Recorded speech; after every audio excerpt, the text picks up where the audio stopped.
ভাইরা আমার, বোনেরা আমার, এই গরমের মধ্যে কেন আপনাদের এত সাঙ্গা বিয়া করতে হবে বলেন তো? এই সাঙ্গা বিয়ার কারণে তো গরমের মধ্যে আমরা অস্থির হয়ে যাই, আবার দাওয়াতের মধ্যে গেলে আরো অস্থির হয়ে যায়। এই বয়সটা দিতে যাই তো আমার গরম লাগতেছে, আবার আপনাদের মনে আছে বিয়ে করতে, সাঙ্গা করতে। বলেন তো দেখি, যারা এই বিয়ের অনুষ্ঠানে পাবলিকদেরকে দাওয়াত দেন যাইতে, সবাই একটু চেষ্টা করবেন কি করতে জানেন? শীততাপ নিয়ন্ত্রিত এরিয়ার মধ্যে একটু বিয়ে শাদী করতে, যাতে পাবলিক একটু আরামে খাইতে পারে। প্রিয় আত্মীয় স্বজন, ভাই, বন্ধু বান্ধব ও পরিবারের সদস্য বৃন্দরা যারা বিয়ের মধ্যে দাওয়াত দেন, আমরা যাইতে পারতেছি না। কেন যাই না এখন তো বুঝতে পারতেছেন, এই গরমের মধ্যে দাওয়াত দেন দেখা যায় না। সবাই কিন্তু শীতের মধ্যে যত বিয়ের দাওয়াত দেন, একদিনে 5টা দাওয়াত দিলেও কিন্তু জামু। আর আজকে কিন্তু আপনাদেরকে আমরা শেয়ার করবো কি জানেন, একদিনে কিভাবে 2টা বিয়ে খাবেন, এটা নিনজা টেকনিক দেখাবো। প্রথমে কিন্তু আমি আর নিশাদ বাসা থেকে সাজুগুজু কইরা বেরিয়ে গেছিলাম। আর প্রত্যেক দিনের মধ্যে কিন্তু আমি রেডি হয়ে যাই 5 মিনিটে, নিশাদের জন্য আমার আধা ঘন্টা পয়সা থাকতো। এই গরমের মধ্যে বলেন তো এই সাজুগুজু করতে মেয়েদের কেন মন চায়? এই সাজুগুজু তো আমার আরেকটা বিরক্তির কারণ।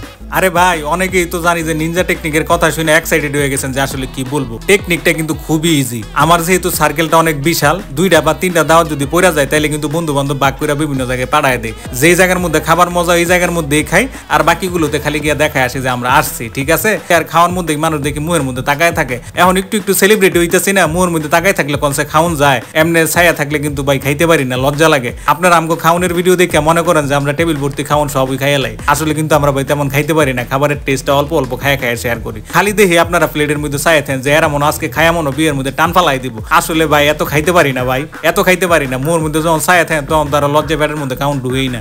বাগিনা রায়হানের বোনের বিয়েতে গিয়েছিলাম, এখানে কিন্তু আমরা দুইজন ঠিকই ফ্যাট পূজা করছি ঠিক মতো না। ওইখানে যাও কিন্তু আমাকে কিছু ভালোবাসার মানুষের লোকে দেখা হয়েছে, হ্যাঁ করে ওই ভিডিওতে নিয়েছি দেখছেন। আর রায়হানও কিন্তু খুবই স্মার্ট একটা বয়সেও কিন্তু আমার সাথে ছবি টবি উড়াইছে। আর আমার বাগিনাটা কিন্তু বিশাল দুষ্ট, খুবই খাদক প্রকৃতির মানুষ, জানে যে হ্যাঁ নাকি উড়া দুরা খায়। আমিও কিন্তু হ্যাঁ গিয়ে কোনো ছাড় দিছি না, উড়া দুরাই খাইছি। আমার বাগিনীর বিয়ে হয়েছিল কমিউনিটি সেন্টারের মধ্যে, আর আমার বন্ধুর বিয়ে হয়েছিল বন্ধুর ছাদের মধ্যে। এখান থেকে কিন্তু সরাসরি রিক্সা নিয়ে চলে গেছে বন্ধুর ছাদের মধ্যে। 2টা যেহেতু একই এলাকায় বিয়ে, ওইখানে গিয়ে বিয়ে আমি খাই না, ওইখানে আসলে আমরা খাওয়াইছি।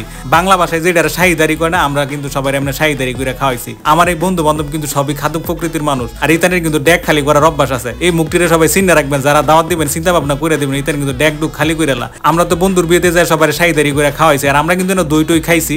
অবশেষে কিন্তু আমাদের খাওয়া দাওয়া শেষ হয়েছে। গরমে আর আমাকে ভাল লাগে নাই। অনেকের শরীরের মধ্যে জানি শীতের কাপড় দেখতেছেন, আসলে বিয়েটা হয়েছিল শীতের মধ্যে, গরমের মধ্যে না। সবাই কইতেছি গরমে যদি বিয়ে শাদী দাওয়াত দেন, অবশ্যই শীততাপ নিয়ন্ত্রিত এরিয়ার মধ্যে দাওয়াত দিবেন। এই গরম চরমের মধ্যে আর দাওয়াত ভাই দিয়ে না, এলাই কিন্তু গরমের দাওয়াত গুলোতে আমরা যাই না। আগেই কইছি ভিডিওটা জানি যে এই বক বক হইনা আপনারা অনেকে হাসবেন, অনেকে কানবেন। আমার অতীতের যত ভিডিও আছে সবটি দেখবেন, দেখে আসলে কমেন্ট করবেন যারা আমার পেজে এখন নতুন আছেন। আর যারা আমার পেজের মধ্যে অন্য ফলো দিচ্ছেন না, এমনি ফলো দিয়ে রাখেন। মাঝে মধ্যে এমন ধামাকা ধামাকা ভিডিও আপনারা দেখতে পারবেন। রেগুলার ভিডিও দেই তো, রেগুলার ভিডিও দিলে নাকি অনেকে কোন ভাই হাসি উঠে না, এর লাগে আজকে আপনাকে একটু হাসাইতাছি। আরেকটা কথা আপনাকে শেয়ার করি, যত ভিডিও দেখেন না, খাওনের ভিডিও, ঘুরার ভিডিও, যেন একটু একটু করে খাই। এই সব খাওনি কিন্তু আমার ফেটে যায়, নিষাদ খালি কাটা চামচ দিয়ে আসয়। আমি মাঝে মধ্যে রাইকে কই কি লাগে তুমি যাও ফুড ব্লগ করুন, লাগে ফুড ব্লগ দিলে খাদক প্রকৃতির মানুষের লাগে, ফুড ব্লগ গুলো তোমার লাগে না। এই জন্য এরকম অল্প খাওয়াই না, লুকলে গুলো কিন্তু ভাল লাগে না। নিজের কাছে কিন্তু খাইলে যখন গিফট টিপ করবো বা কোনো জায়গার মধ্যে যখন খামু বিল দিমু, তখন কিন্তু ভাল লাগে যে আসলে ফ্যাট বইরা খাইতে পারি। আর এরকম লুকলে যদি আপনারা মনে করেন যে বুফের মধ্যে যান, তাহলে তো আরো লস। তাই চেষ্টা করবেন একবার বেশি বেশি বাসা থেকে খাওয়াই বা খাবারের ট্যাবলেট খাওয়াই করে, যাতে আসলে রুচি বাড়ান যায় সে ব্যবস্থা করতে। অনেক বক বক করছি, আর ভাই বক বক করতেছি না, এমন বাসা হয়েছে কি লেগে জানেন গরমের কারণে। জেনে তো কইতেছি জেনে আমাকে ভালোবাসার মানুষের লোকে দেখা হয়। গরমে আর বক বক করতে ভাই ভালো লাগতেছে না। আজকের ভিডিওটা এনেই শেষ করে দিতেছি, আবারও চলে আসবো নতুন কোনো ভিডিও নিয়ে। সেই পর্যন্ত আমাকে পেজের পাশেই থাকবেন। যারা এখন আমাকে পেজটারে ফলো দিচ্ছেন না, ফলো দিয়ে রাখবেন। ভালো লাগলে লাইক কমেন্ট শেয়ারও করে দিন। আল্লাহ হাফেজ।